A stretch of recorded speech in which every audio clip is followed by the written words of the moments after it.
видели вчера со мной глазасенькую? А? По-моему, ничего. Глазки, носик. Все честь по чести.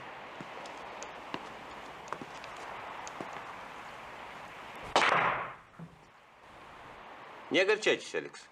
Мы вам тоже подыщем. Вы серьезно? Угу. Ну, тогда я спокоен. Пивка хотите? Сейчас бы винца хорошо. Прохладного, беленького. А если красного, то шамбрированного. Комнатной температуры. Шамбр – это комната по-французски. Как вы сказали? Шамбр, они немножко в нос говорят. А может, все-таки выпьете? Нет, спасибо.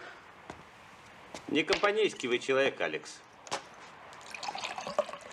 Я бы на вашем месте здесь так намурничал. А вы не компанейский. Что поделаешь? Жизнь так сложилась. Да нет, и не только вы. Мы вообще все. Согласитесь, что мы нация, которая не умеет устроить свой досуг. Не умеет отдыхать. Вам виднее. Нет, я серьезно. У меня недавно приятель вернулся из Штатов. Матерится со страшной силой. У них же там сплошная инфляция. Дороговизна. Ну, что-то чудовищное.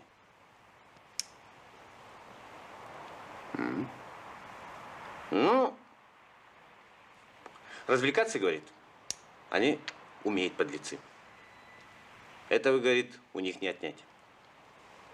Там разные шоу, ну, еще кое-чего. Счастливчик вы, Аркадий Павлович. По заграницам разъезжаете. Ну, это как сказать. Владимир Иванович, я вас жду. Не так это просто, уверяю вас. Владимир Иванович, ну где же вы?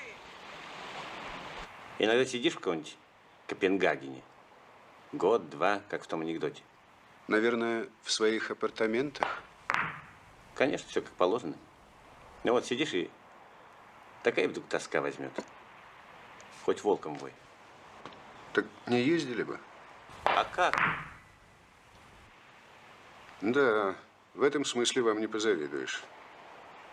Тоска по родине у вас чисто профессиональная. Тяжело, наверное, быть дипломатом. Да как вам сказать? Время сейчас нервное. Ответственности много. Понимаю. Но кому-то ведь надо брать на себя.